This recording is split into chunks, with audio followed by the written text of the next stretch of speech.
안녕하세요. 우상자일 시사업부 조국래입니다.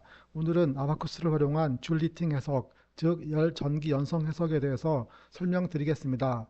이번 웨비나에서는 줄 리팅의 기본 개념부터 자동차 퓨즈와 부스바 예제를 통해 아바쿠스에서 어떻게 해석이 되는지 살펴보겠습니다.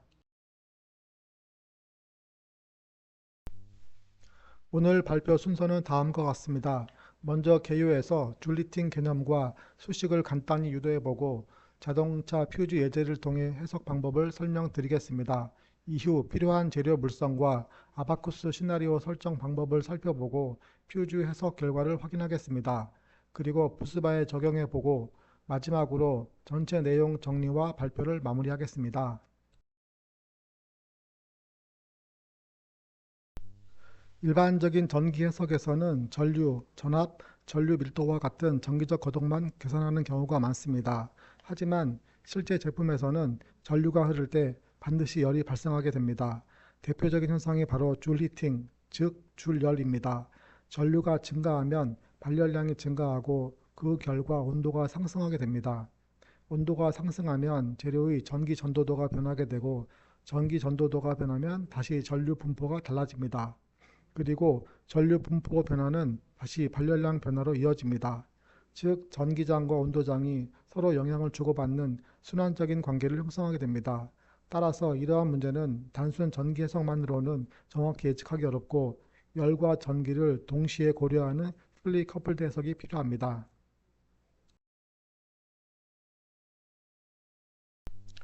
줄 히팅 해석은 다양한 산업 분야에서 활용됩니다. 첫 번째는 퓨즈입니다. 퓨즈는 과전류 흐를 경우 의도적으로 가열되어 녹아서 회로를 차단하는 부품입니다. 따라서 어느 위치에서 얼마만큼의 온도 상승이 발생하는지 예측하는 것이 매우 중요합니다. 두 번째는 전기차입니다. 배터리 시스템에서는 특정 부위에 전류가 집중되면서 국부 발열이 발생할 수 있습니다. 이러한 온도 상승은 성능 저하뿐 아니라 안전성 문제로도 연결될 수 있기 때문에 사전에 평가가 필요합니다. 세 번째는 반도체 패키지입니다. 칩 내부 배선에서 발생하는 줄 히팅은 열 응력을 유발하고 장기적으로는 수명 저하나 신뢰성 문제를 발생시킬 수 있습니다. 마지막으로 전력 케이블입니다. 케이블의 온도가 상승하면 저항이 증가하고 저항 증가는 다시 발열 증가로 이어지는 악순환을 만들 수 있습니다. 따라서 연성 해석을 통해 이러한 현상을 정량적으로 평가할 수 있습니다. 이제 줄 히팅 수식이 어떻게 유도되는지 간단히 살펴보겠습니다. 도전성 재료 내부의 전기장은 맥스웰 방정식 중 하나인 전하 보전 법칙을 기반으로 계산됩니다. 그리고 이를 이용하여 줄 히팅 식을 유도할 수 있습니다. 가장 익숙한 식은 P 이퀄 I 제곱 R입니다. 여기서 P는 발생하는 열량 또는 전력, I는 전류, R은 저항을 의미합니다. 저항은 오른쪽 식과 같이 R 이퀄 로 A분의 L로 표현됩니다. 즉 길이가 길수록 저항은 증가하고 단면적이 클수록 저항은 감소합니다. 또한 비저항이 큰 재료일수록 저항이 커지게 됩니다. 결국 동일한 전류 조건에서도 형상과 재료 특성에 따라 발열량이 크게 달라질 수 있습니다.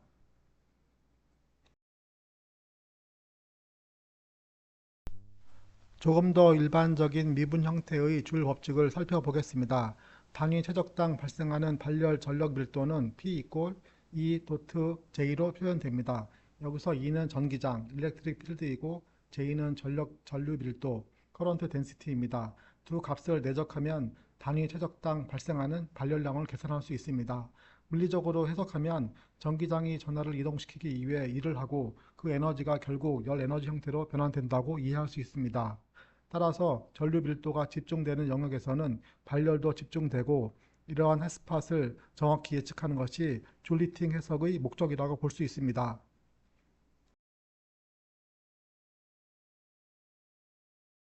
앞서 소개한 줄 법칙에 전기장과 관계된 오hm 법칙을 적용해 보겠습니다.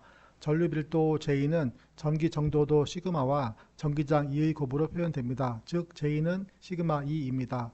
이를 줄 법칙에 대입하면 P 이꼴 시그마 E 제곱 형태로 정리할 수 있습니다. 즉 전기장이 강한 영역이나 전기 전도도가 높은 영역에서는 더 많은 전기 에너지가 열 에너지로 변환됩니다. 오른쪽 식은 이를 전압과 전류 형태로 나타낸 것입니다. 최종적으로 최적당 발생하는 발열량은 전력 VI를 최적으로 나눈 값과 동일한 의미를 갖습니다.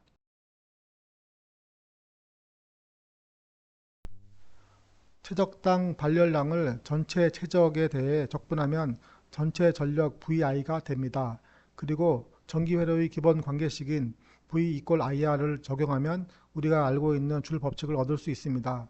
즉 전류가 2배가 되면 발열은 4배로 증가합니다. 또한 발열 전력에 시간을 곱하면 열 에너지를 계산할 수 있습니다. 따라서 동일한 전류라도 지속 시간이 길어질수록 누적되는 열 에너지가 증가하게 됩니다. 줄 히팅 해석은 크게 정상 상태와 과도 상태 해석으로 구분할 수 있습니다.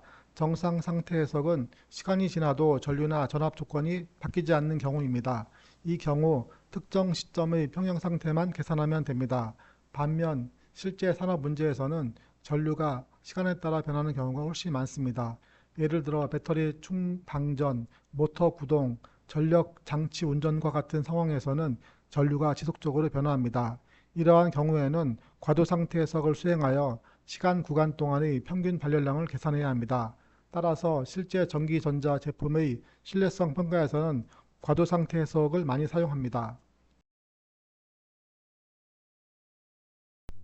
계산된 전기 에너지가 모두 열 에너지로 전환되는 것은 아닙니다. 따라서 열로 전환되는 비율은 아바쿠스에서 줄 히트 프랙션으로 정의합니다. 식으로는 Q 이퀄 이타 V 곱하기 P로 표현됩니다. 여기서 이타 V는 에너지 변환 계수입니다. 대부분의 금속 도체에서는 거의 모든 전기 에너지가 열로 변환되므로 일반적으로 이를 사용합니다. 일부 에너지가 주변으로 방출되거나 아주 미약한 빛, 소리로 전환될 수 있으므로 엄밀히 말하면 100%는 아니지만 실용적으로 거의 전부가 열로 전환된다고 가정합니다. 오른쪽은 아바쿠스 재료 정의 화면입니다. 머티리얼 프로퍼티에서 줄 히트 프랙션을 지정할 수 있으며 이를 적용하여 모든 전기 손실이 열로 전환된다고 가정합니다. 이제 아바쿠스 이그젬플 자동차 퓨즈 모델을 살펴보겠습니다. 자동차 퓨즈는 차량 전기 시스템을 보호하는 대표적인 안전 부품입니다. 전격 전류 이상이 일정 시간 흐르면 퓨즈 내부의 금속 소자가 가열되고 결국 녹으면서 회로를 차단합니다. 이번 해석에서는 퓨즈 내부의 금속 도체만 모델링했습니다. 실제 제품에서는 플라스틱 하우징이 존재하지만 발열과 녹아 끊어지는 현상은 금속 소자에서 발생하기 때문에 해석 모델에서 제외했습니다. 요소는 DC3D82를 사용하였으며 이는 아바쿠스에서 열 전기 연성 해석을 위한 대표적인 8절점 요소입니다. 특히 가운데 연결부가 가장 얇게 설계되어 있기 때문에 전류 집중과 발열이 이 영역에서 가장 크게 발생하도록 하였습니다.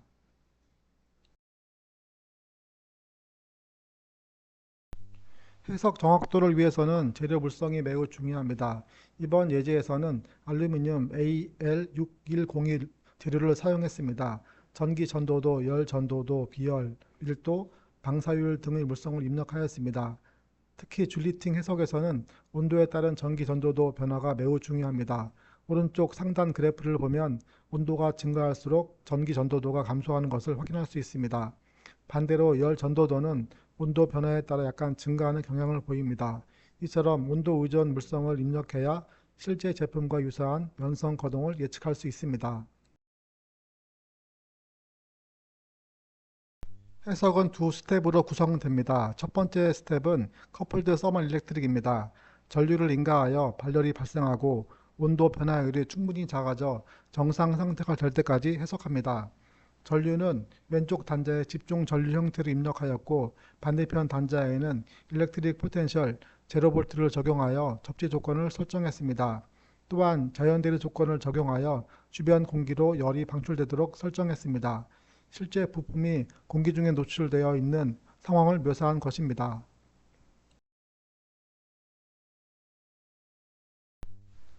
퓨즈 해석 결과입니다. 먼저 전류 밀도 벡터 결과를 보면 가장 얇은 연결부에 전류가 집중되는 것을 확인할 수 있습니다. 전류 밀도가 증가한 영역에서는 줄리팅도 함께 증가하게 됩니다. 아래 온도 분포 결과를 보면 실제로 동일한 위치에서 최대 온도가 발생합니다.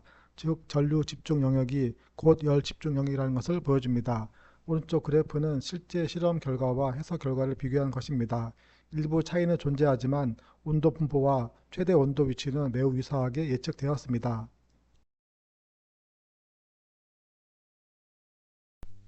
퓨즈 예제를 통해 응용할 예제는 버스바입니다. 버스바는 전력을 효율적으로 전달하기 위한 금속 도체입니다. 주로 구리나 알루미늄으로 제작되며 배전반, 변압기, ESS, 전기차 배터리 시스템 등 다양한 분야에서 사용됩니다. 버스바의 주요 역할은 전력 전달과 전력 분배입니다. 또한 여러 전기 장치를 연결하는 역할도 수행합니다. 최근 전기차와 ESS 시장이 확대되면서 버스바의 발열 특성을 정확히 예측하는 중요성이 더욱 커지고 있습니다. 이번 예제에서 사용한 버스바는 4 곱하기 40 곱하기 1000 크기의 사각 단면의 긴 알루미늄 막대입니다. 복잡한 형상보다는 줄리팅 현상을 이해하기 위한 기본 모델로 구성했습니다. 이후 전류를 인가하여 길이 방향의 온도 분포와 최대 온도를 확인하겠습니다. 부스바는 온도가 상승하면 복사 열 전달의 영향도 고려해야 합니다. 특히 80도에서 120도 이상의 온도에서는 대류뿐 아니라 복사에 의한 열 손실을 무시할 수 없는 수준이 됩니다. 아바쿠스에서는 인터랙션 메뉴의 라디에이션 기능을 사용하여 복사 열 전달을 정의할 수 있습니다. 이번 예제에서는 복사율 0.05와 주변 온도 30도를 적용했습니다. 이를 통해 실제 환경에서 열 방출 효과를 반영하였습니다. 복사율 0.05는 흑체 기준 5%만 복사한다는 것으로 매우 낮은 값이며 반사성이 높은 광택이 있는 구리, 알루미늄에 해당됩니다. 복사 설정을 위해서는 모델 속성에서 절대 온도와 스테판 볼츠만 상수를 미리 설정해야 합니다.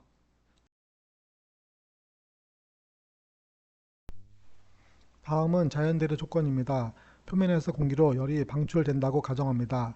대류 계수 H는 주변 온도와 형상, 표면 상태 등에 의해 결정됩니다.